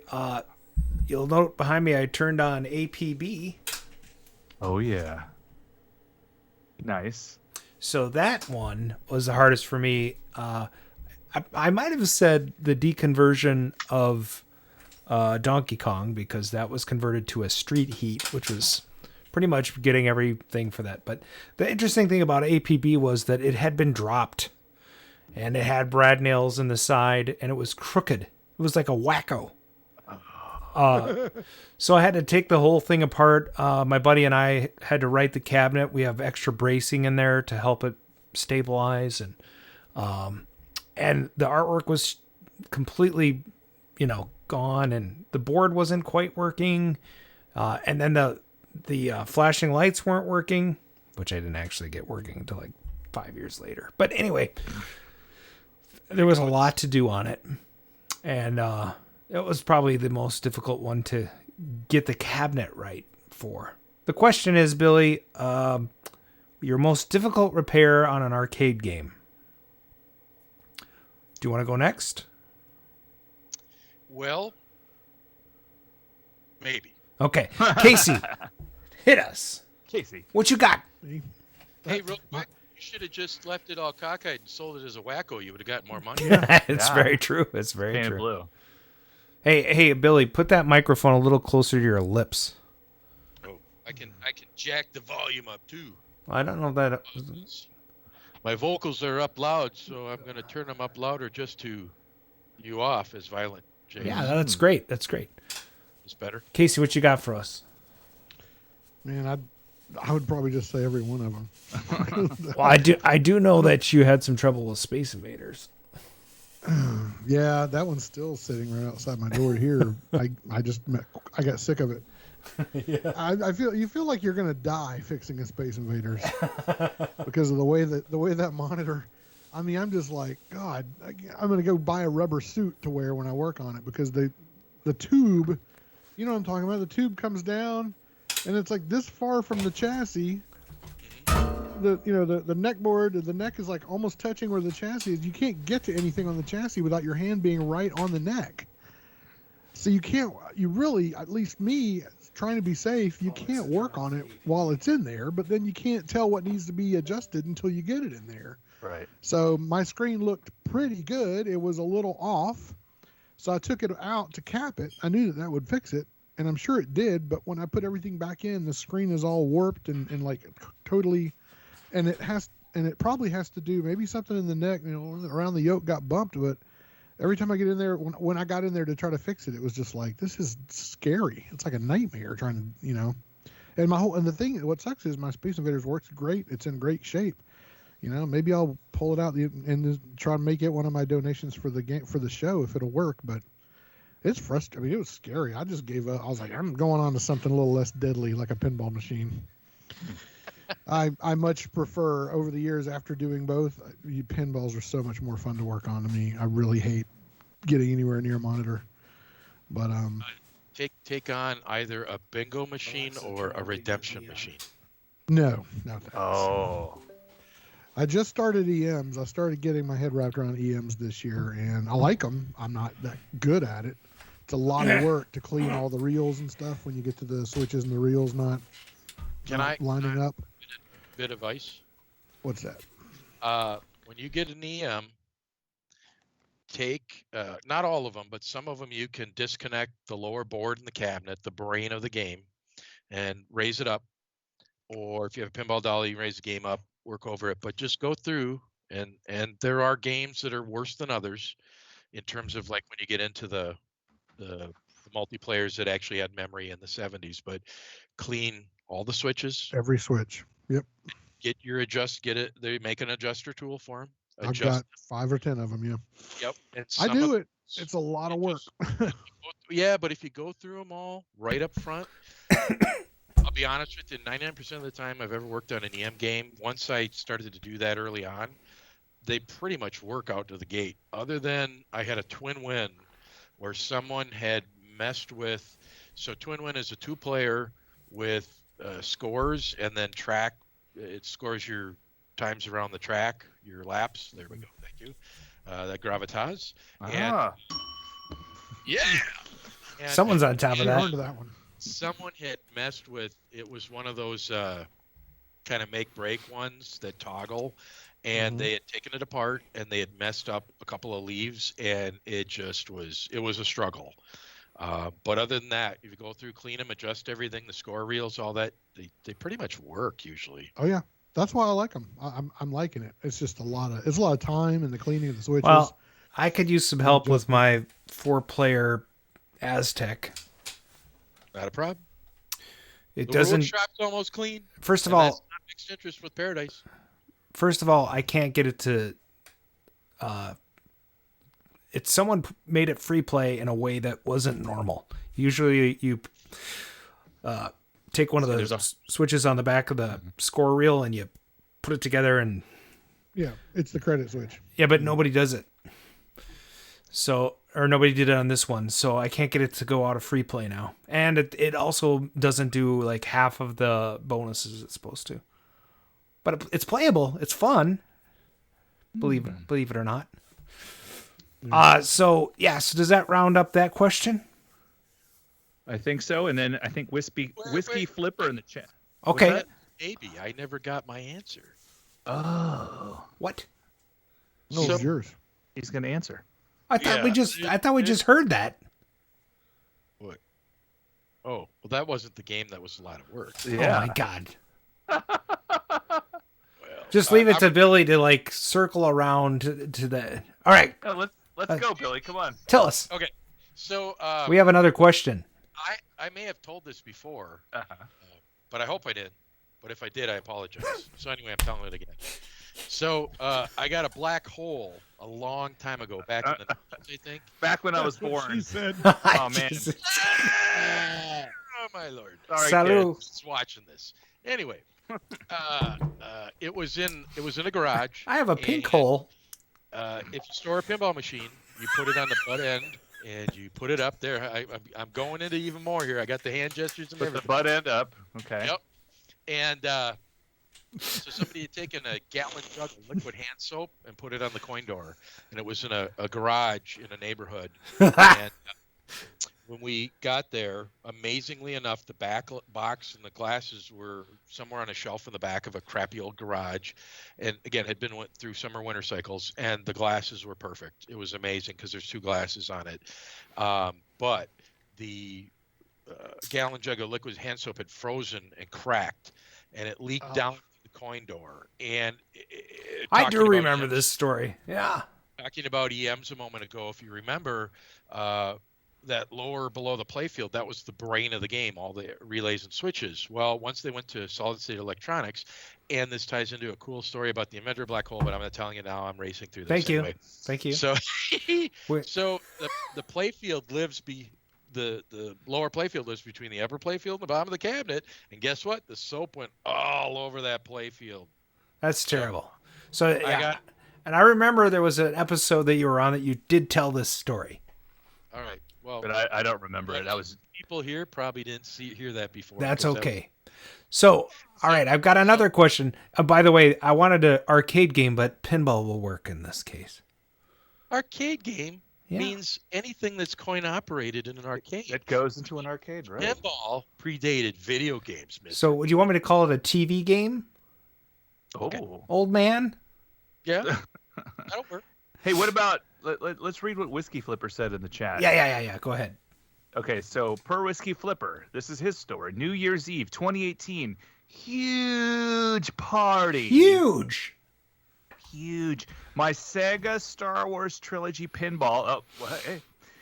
Star Wars Trilogy pinball machine, the X-Wing, which rotates, ripped out all of the wires when moving about 1 hour into the party. And he had pre-gamed and was hosed, like, hey, hoser. Hey, hoser. That's Canadian for drunk. Whipped out the soldering iron in that same state and had some zip ties.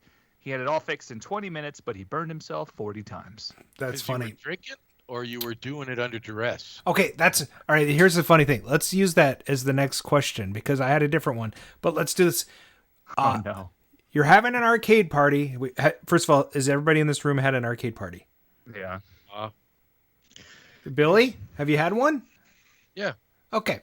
You're having a party, something breaks, and you have to fix it on the fly. What is it? It gets a sign that says I'm out of order. I do have some ready. Yeah. So Wreck-It Ralph signs.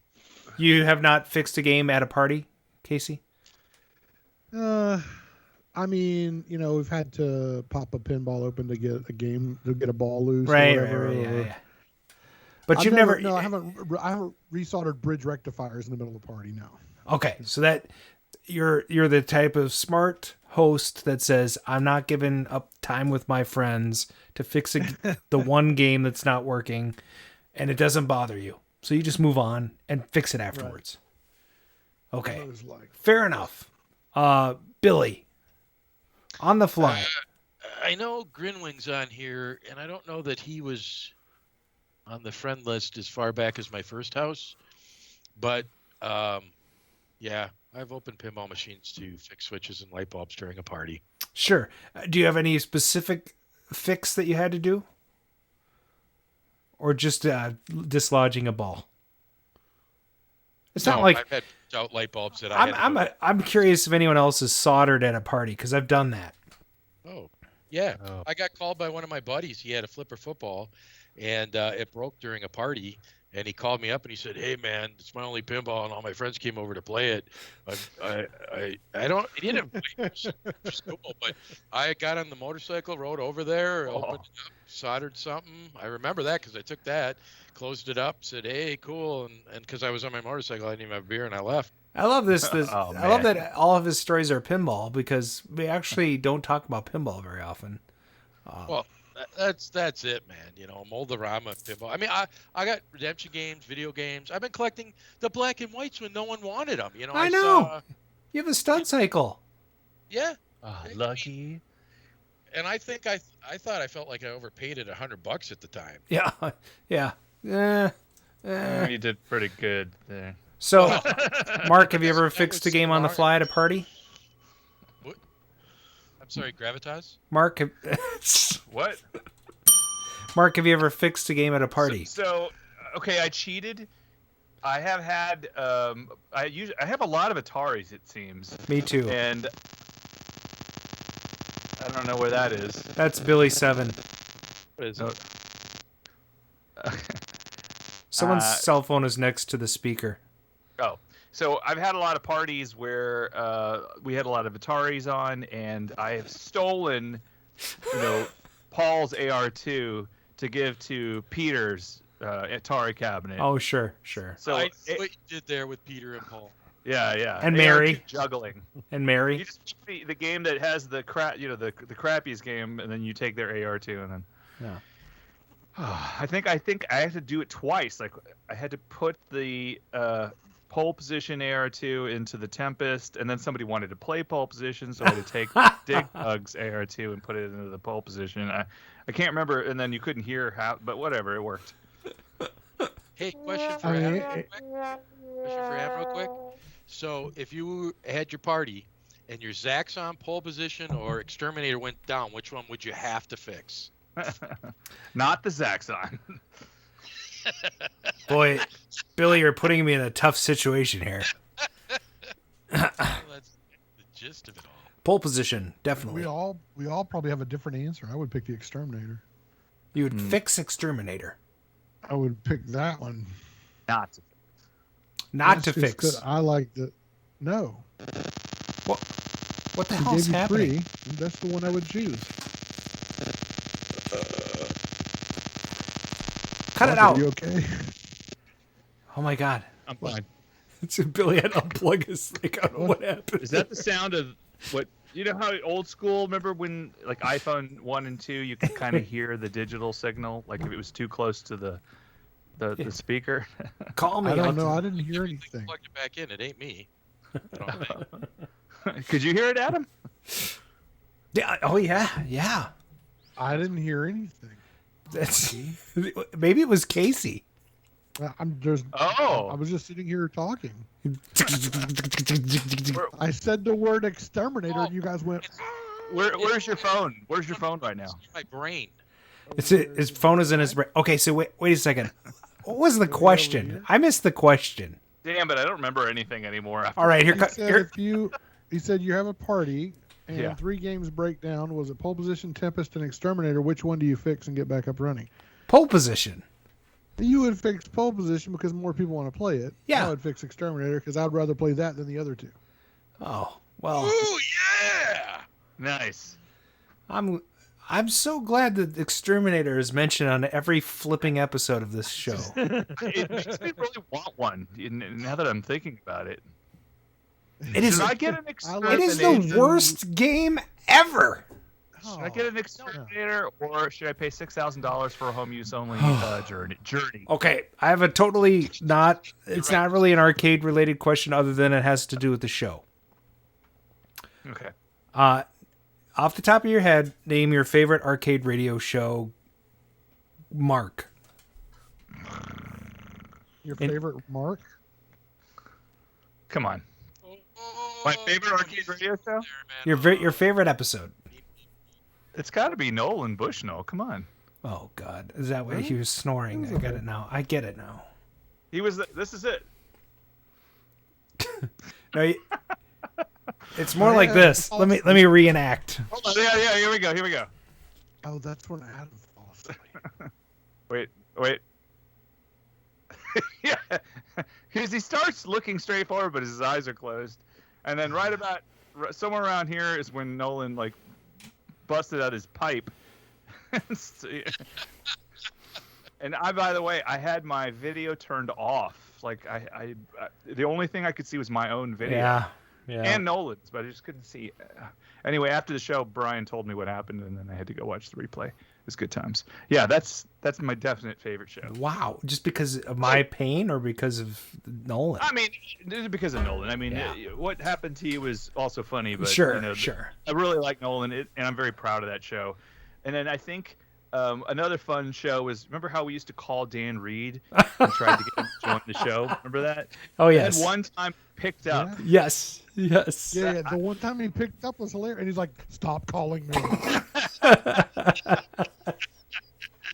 Yeah. That was a fun time. I miss Dan Reed being on. I think he was the perfect juxtaposition to you two. That Him may not be. Being here changed it. It did change it quite a bit.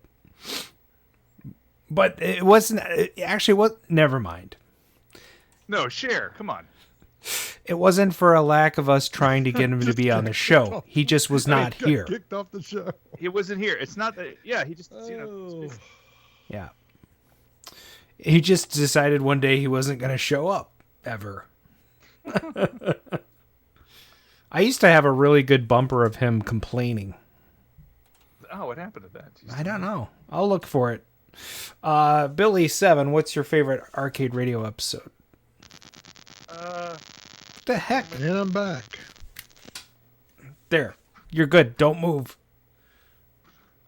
There are a lot of great ones, but on a very personal level, and having told the story before, the Suzanne Ciani is by far. You guys got into the booklet. I mean, you guys went, as Adam said, I've talked about this, but everybody's seen the Omni Xenon thing, and she's finally a pinball some years, and it's been done to death, the Xenon thing. Yep. And you guys spent the time and researched and invested, and that just was a great show. From again, there's so many shows, Nolan. Anytime you have Dan on, Dan Lucen, Yeah. I mean, That guy can go. There's so many.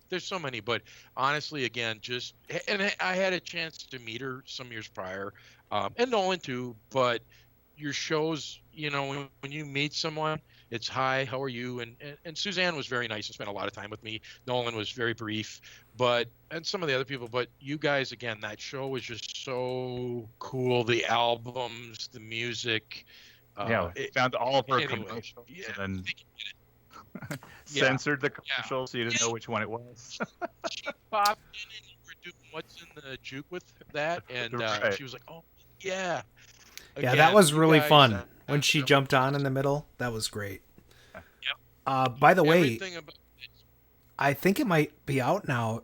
And it might have been a UK record store day release, but the company that she's working with overseas released a 45 of all the Xenon sounds. Oh wow! Like the original samples. Yeah. They're on a 45. I'm gonna do my Brian impression and go on eBay right now.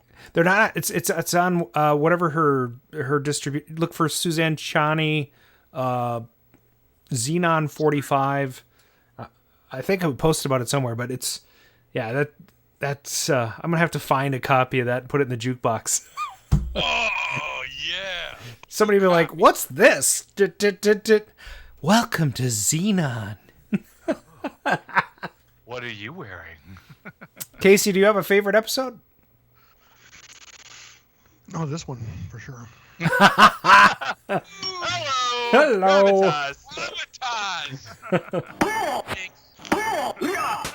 Full point. I liked the ones. I like when you have Aaron Reed on. He's fun to listen to, and Dan.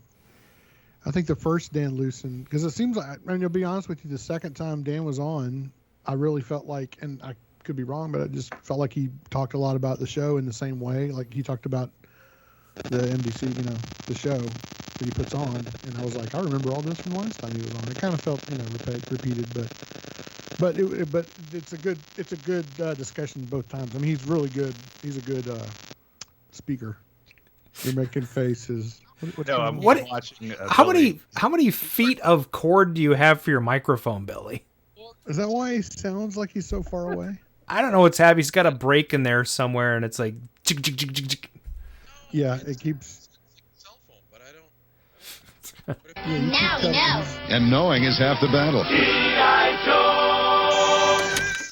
Are you guys excited about the Snake Eyes movie?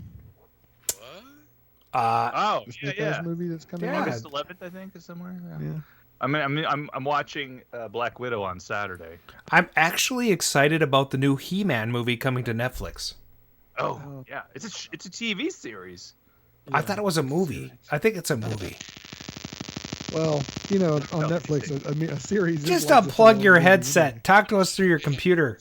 My phone off and see what happens here. I don't think it's me. It's your phone. It's definitely your phone. No, it's not anywhere. Anyway, it's Turn- off now. You can't blame me. I can't do the text. No, you can't blame me. Although you sound like you're talking through like a tin can from 1974. All right, let me There, turn that's this. better. I asked what happened when I pushed this button. How about now? It's good. It's 5 episodes, and it's premiering on Friday, July 23rd. Masters of the Universe Revelation. I do want to say that a couple of my favorite episodes were Jerry Buckner when he first came on. Oh yeah. He was very complimentary of the show. Back then, we actually had a perfectly flawless audio show that day, which was like par for the course. Well, did he send you like autograph stuff too? The CD. He offered to. We didn't take up on it. But yeah, he was on the show twice. The first episode was really great. Tim and Tina McVeigh. The first time we had them on, that was a hoot. Yeah, I like that one too. Tina would not stop laughing. I remember. Yeah. Yeah, the Nolan Bushnell one is great. Actually, both Bushnell episodes were good. The one his son called us from the car to talk about Polycade. Yeah. He pulled over, and then that was where we did the interview. Yeah, it was hilarious. We've had a good. Actually, I really liked the Roger Hector episode this year. Mm-hmm. And one of my favorite moments of this year, besides the Suzanne Channing one, which I really liked, was the very first episode of this season. We got. You got Scott back or. What's his name? Yeah, that guy. Yars. No, not yet. We had Howard Scott Warshaw on for Doug McCrae. My phone's off now. It ain't me. It is you, because my phone's off. It's turned off. I know it's you though, dude. All right. So yeah, Doug McCrae was on, and the great thing about Doug McCrae was talking about Missile Command and his like operating out of MIT, and but my favorite thing that he did was at the end we mentioned these little Miss Pac-Man coins. Oh yeah, and we said we were going to give a set away, and he said, "I'll tell you what. Just give me everybody's name who signed up, and we'll send coins to every one of them." I just thought that was really nice. So, nice. We ended up with these guys. Come on, go and focus. Yeah, I missed out because I'd won the week before. I felt guilty about registering again. Now, I will show you this one too. He sent this one to me. It's a little bigger. So she said. But this one is going to actually end up in Hawaii for an actual geocaching event. I'm going to do that? Yep. And Doug McCrae is one of the guys that leads the pack. And he buries these everywhere. Oh, that's awesome. Now, So- do people just open up the geocache and look at it and then put it back? Well, and respect it? these particular ones have serial numbers on them, so you're supposed to register it. Oh. So when I get to Hawaii, I'm going to register this serial number, and like serious geocachers will find it and put it somewhere else, or keep it for a while and put it back or whatever. When is your Hawaiian journey beginning? It's October. So okay. Yep. End of October. I learned about geocaching from Grinwing some years ago, and I think I brought it up because I saw people at the depot that was a pretty big property with the train shed and all that, and I saw people like doing weird things and looking and digging, and I was relaying the story to someone, and then somebody goes, "Oh, they're probably geocaching," and I'm like, "What the?" And yeah, Brad and his wife used to leave stuff in the things, these toys, and then they gave me a bunch to put in one of the redemption games here. Speaking of redemption games, Billy, you gotta get one of those cereal ones to put in the redemption game. I'll talk to Doug and see if he'll send you one. But the pickle thing that you had. Yeah, the piccolo whistle. Yeah, and it reminded me of, and I don't know, Kasey, do you have Perkins? Or I know where you're going. Is Kasey frozen? Okay.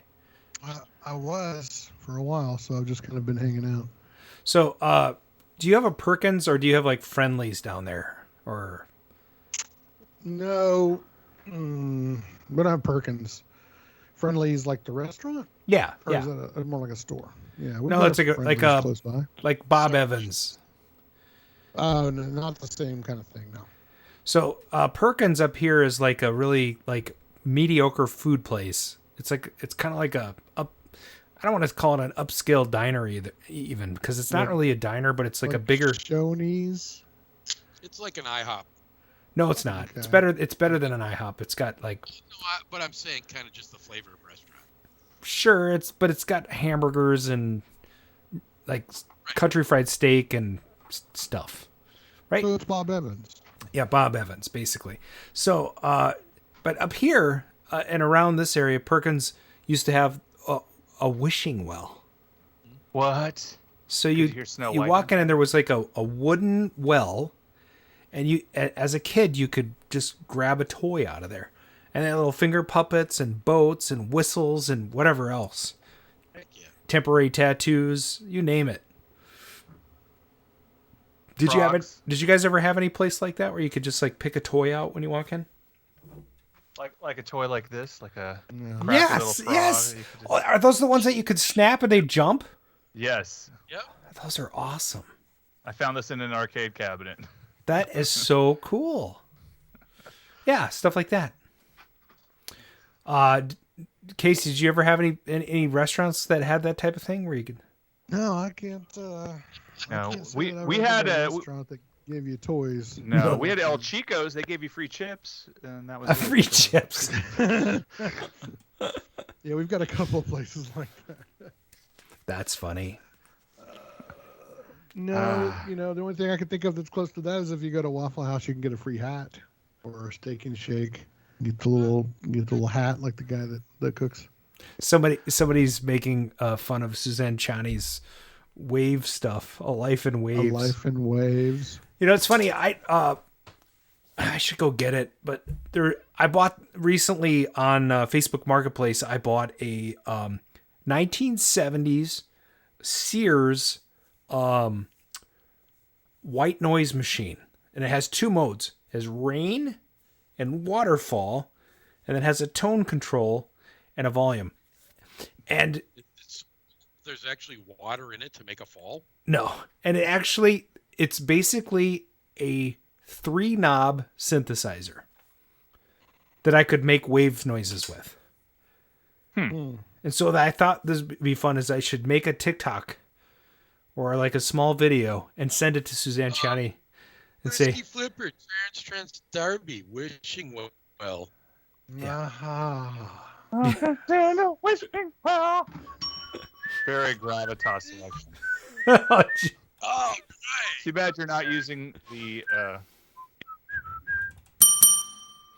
Well, I'm sitting far enough back. I don't need my reading glasses now. So go ahead, Adam, with your waveform. No, that was it. That was the end of that dumb story. Okay. We have one more question. Okay, let's do this. Okay. Everybody in the audience, I don't know how many people are left, but thanks for listening in tonight. Hey! There's 3 people left. Hey, everybody. Is there? That's just Kasey being a jerk. It's like, yeah, there's 3, including us. I like Dolly's what face she posted. I don't know how she did that. That's pretty cool. Oh, how did she do that?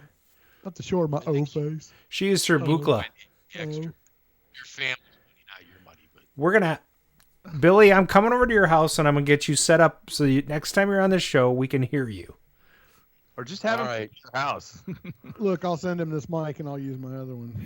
Hey, I went to Brian's office before he left to get his snowball, and it's gone. So I tried. Well, you probably have better luck unplugging that mic and just talking to your computer.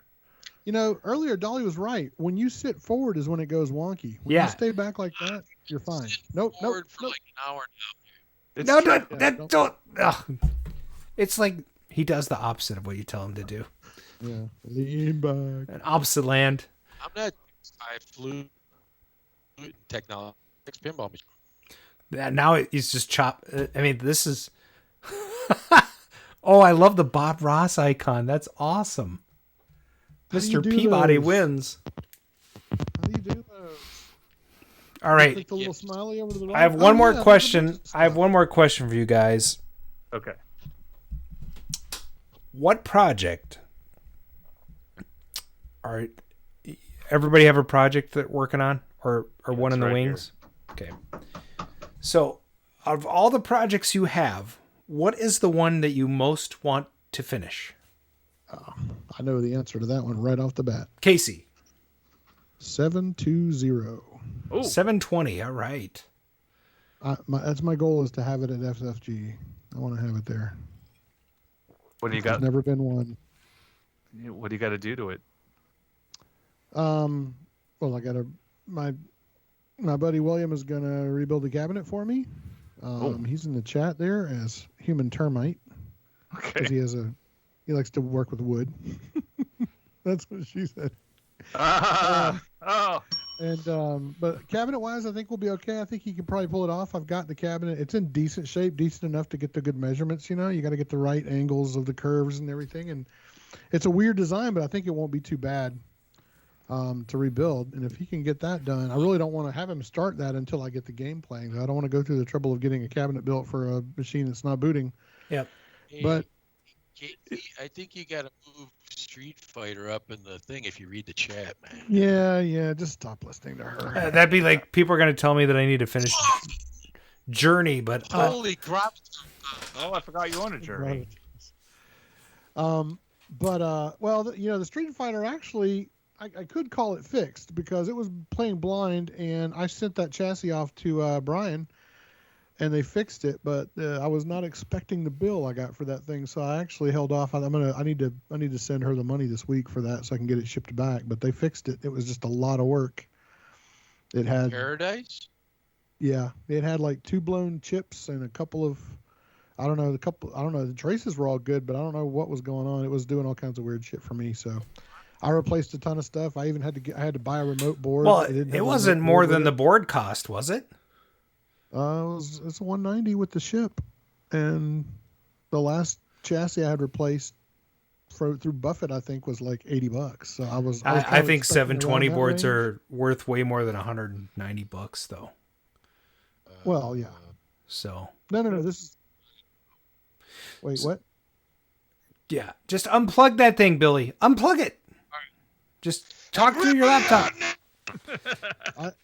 Adam, I think you forgot. You missed it. We were on a different topic. We were talking about Street Fighter. The chassis board for Street Fighter. I can hear you now. I can hear you. It's very nice. Me? Yeah. All right. Oh, I like my echo. What is going on on now? Yeah. What? Okay. How about so, now? Mark, where are you at? Yes. Oh, I'm in my office. Oh, wait. What's the question? What's your repair? What's the one you want to get done? It's computer space. Okay. And the problem is, I can send out the computer space PCBs, but the monitor is like I have the original monitor, but it's broken into 3 pieces. So then now I'm at this point. I'm like, should I try to get the monitor to go together? Because maybe I should try. Do you want to see inside of it? Yeah. Let's look at it. So the interesting thing about computer space, I think the TV used a tube monitor. Yeah. Yep. So that was a TV, by the way, TV game for people. TV. Yeah, the earliest arcade games were just TVs. They disabled. Like when you say TV, you mean real TV. Yeah, and they were real TVs and cabinets in the cabinet, and they disabled the tuner circuit. Yep. Oh yeah. Look at that! It's like Brian moving a 1-up. Oh, what? Hey. All right, here we go. Shaky cam, 90s shaky cam coming up. I gotta take it off the thing. Hold on. Oh yeah. Okay, here we go. I got a feedback loop. This is good. Who's the dude? Okay, let's take. This is my son. This is the oldest. Name. Ben. Aim it upwards. Ben, how's it going? There we go. Yeah. Zoom in. Yeah. Zoom in on this, eh? Show how huge it is. That's what she said. That's what she said. I wasn't gonna say it. Flat. It's such an ugly mess. And the game isn't even worth playing. That's wrong. The game sucks, and so do the components. This is one of your boys. That's right. Yeah, Ben. It's Ben. Hey, Ben. Welcome to the show. What's the first game Ben's fixed? The first game Ben's fixed? Yeah. Something on his PS4, probably. Arcade related. Doesn't he help pop up? Right. He doesn't care about the arcade stuff. Whoa. He likes for me to give him boards that are completely blown out, so he can just like pull all the components off. Wait, I'm gonna zoom in on Mark. I gotta see it so we can see what he's doing. Look at that press. Ugh. That's my little 5-volt DC mini switcher. I'm bypassing. It's pretty cool actually, and I'm bypassing the 5-volt linear that's right here. That actually works pretty good. Well, maybe you should just put an LCD in it and some micro switches and be done. Oh, go to hell! Yes, a black and white LCD. It's kind of weird because this is upside down in comparison. Sure. To other, games I've seen. Also, I guess if I can go further down here, I'll show you the lights that are down in the control panel. Also, are a little sus. So if you can. Hey, show them how the diodes make out the ships and stuff, huh? Oh yeah, sure. See that? Look at that. What's going on under there? I know there's light bulbs. Those are like. Yeah, but they're kind of falling off. Like, what's that one down there? I don't know. What are they for? Are they for the coin door? Send it to me.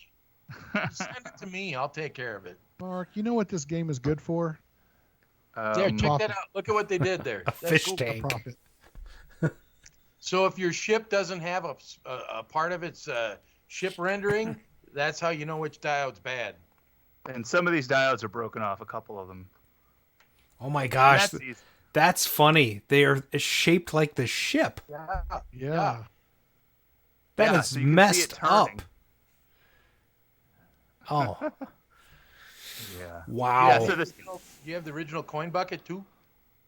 I think so. Can I just say, I hate early Atari boards. I mean, this is a Nutting and Associates, but I hate early Atari boards so much. Why? Because they're impossible to desolder. All Atari boards need some level of competence. I love this. I love this. This is like, just when like somebody's gonna work on one. Adam, you're an idiot. Somewhere else. By the way, Billy, just to prove my competence to you, this is one of the RAMs. Wait, you can't see. So this is one of the RAMs that I took out. Yeah. Oh man. Oh, clean. You did good Clean. then. You did good. Well, we gotta see the board. It doesn't mean that it's easy. Mr. Peabody hates nutting too. Yeah. Did you That's see what he that chip I took out of the Lethal Enforcers the other day? No. That's what you gotta have. I've actually, if I know the chip's bad, I just like, it's way easier to clip the legs and. Oh yeah.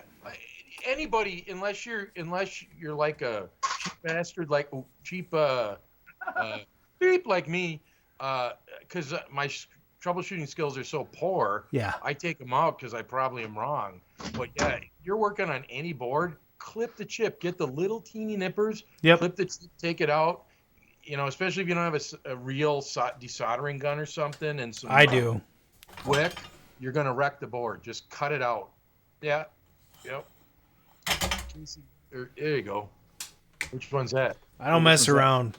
3 board stack. Oh, it's Hido. Right. By the way, these are. Oh shit. Elevator action or jungle hunt? I don't know. Did you say jungle? Yeah. What did you say? Jungle hunt. I said hunt. Guys. Mike, your name is Michael Hunt. What is it?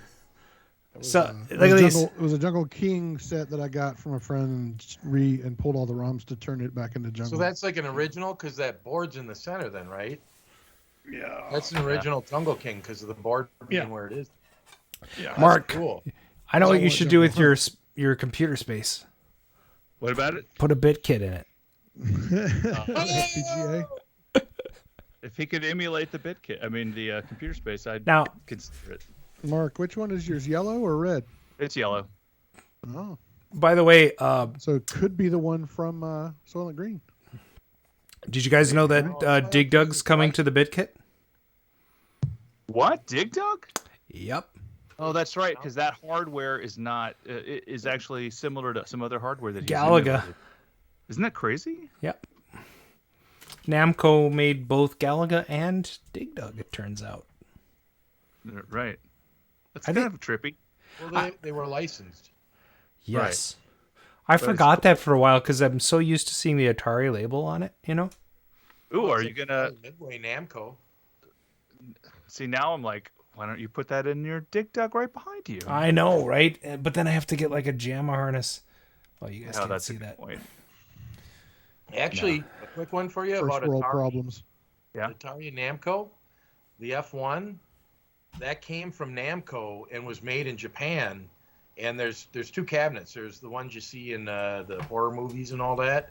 And then there was this nice plastic shroud and all that. But Atari set up a factory in Japan, and that was something they actually manufactured and sent back here from the Atari plant, the F1s. So That's Atari crazy. Namco, which, most Namco is... All right. No, you can't stop now. You're telling us a story.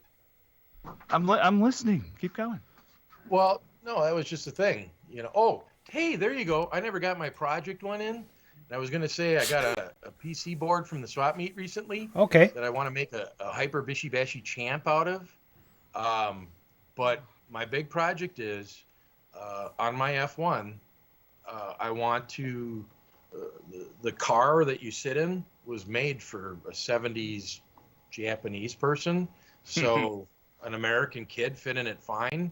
Nowadays, all of us fatties, we don't fit. I mean, even if I wasn't fat, just being so tall, I cannot literally get in and shift and do anything. So my goal is to, without destroying it, move that fiberglass seat back and make it available to a full-size adult American and some of us fatties too, and take it out to like the Classic or something. Oh, nice. But until I do that, you can't, because somebody will get in there and just wreck that fiberglass seat, or you can't fit and play it. I can't play it because I'm too big. It just doesn't work right. All right, there's my story for Nice. Nice. project. That would be awesome. So, what shows? There you go. So we got the Fried Gaming Classic, the Texas Pinball Festival. Yep. 2D Con. 2D Con. 2D Con, right? Yeah. 2D. I always think it's 2D Con. It's like the Facts of Life gathering. Yep, it is. It's all about that. Pinball Expo. My favorite. Arcade Expo in Houston, Texas. Hey, is the California Extreme happening this year? I don't know. I guess it probably would have happened think it by now is. if it did. Oh, by the way, also coming to the BitKit, I think after Dig Dug is Xevious, because it's also Galaga hardware. Aw. Although I hate Xevious. You do? You know what? I can't get past the big ship. I can't get past the fact that the game sucks so badly. It's horrible, and the sounds and the music is horrible. Yeah. Which one? Maybe. You know, I would think that nowadays with all the things everybody's been doing and re-engineering games, you'd think somebody would rewrite the Xevious game without the music. Just take the annoying sound. Oh God. Aha! Nice. Then it would be what it was. You know, that's what they we're should kind of take here for in some ways. Take the music from Reactor and play it in the background of Xevious, and I think they should just redo Xevious with like power ups and stuff and call it Xevious 2. I don't think it's a terror. I mean, I don't think it's like the worst. I mean, it was sort of the first of its type, right? Wasn't it sort of the first the vertical with the especially with the crosshairs being associated with your ship? And the cap. I don't mind the gameplay. Oh, I hate the gameplay. It's so slow. It takes also Dig Dug. I've turned the difficulty up on my Dig Dug because it's so painful for the first 4 levels. I could, you could basically just play it blindfolded.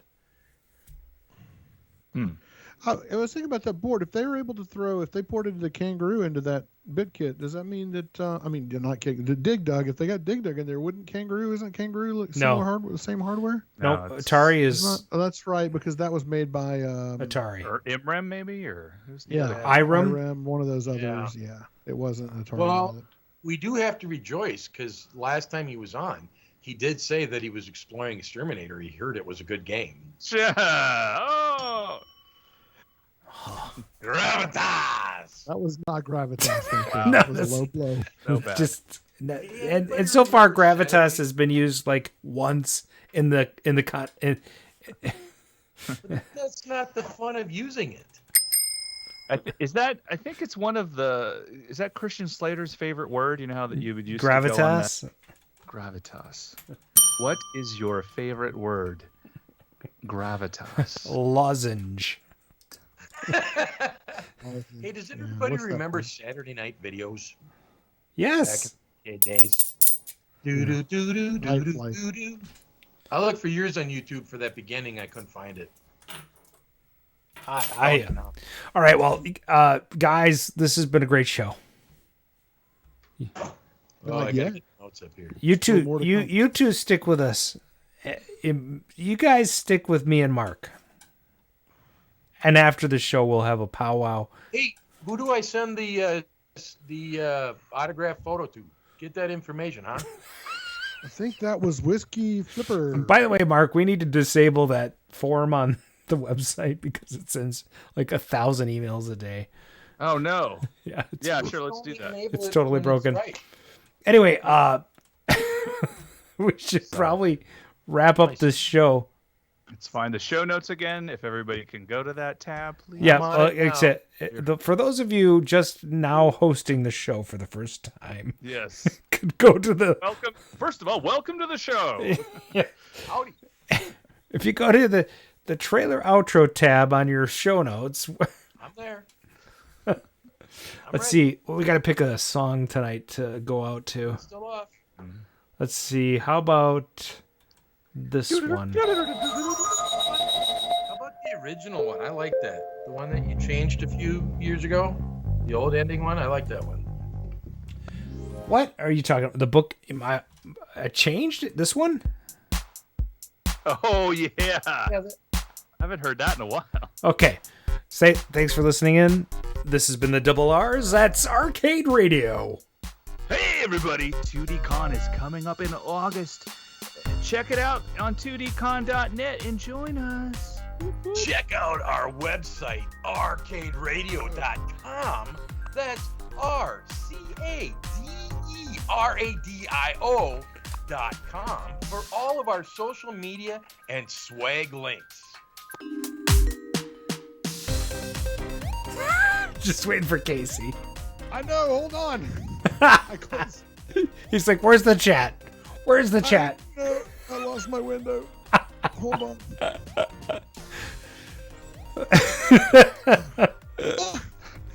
This is the best. Oh, call and leave comments, just like Bobby Z at 612-548-GAME, which is 4263. Enjoying the show? Pick up some Arcade Radio swag over at teespring.com, or spring as it is, /ArcadeRadio, or consider supporting us on Patreon. At a mere $3 a month, you can listen to this. Wait a minute, you can listen to the show for free anyway. So why would you contribute to a Patreon campaign for a show that is so mediocre? That's what I'd like to know. Maybe your life's mediocre, and this is just right. Hey-o! Okay, Hey-o. Subscribe to our Twitch channel to follow us live, and click on that notification bell so you know when we're live. That's twitch.com/arcaderadio. It's hot, and you need a pool. Yeah. Consider dropping a 5-star review on Anchor, iTunes, Spotify, and wherever you consume our podcast. That's going to be it for tonight's show from the Arcade Radio team and the 2 scab fill-ins. We hope you had a blast, and we'll see you next episode. Yeah. This is where we dance.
About what happens to us in the future?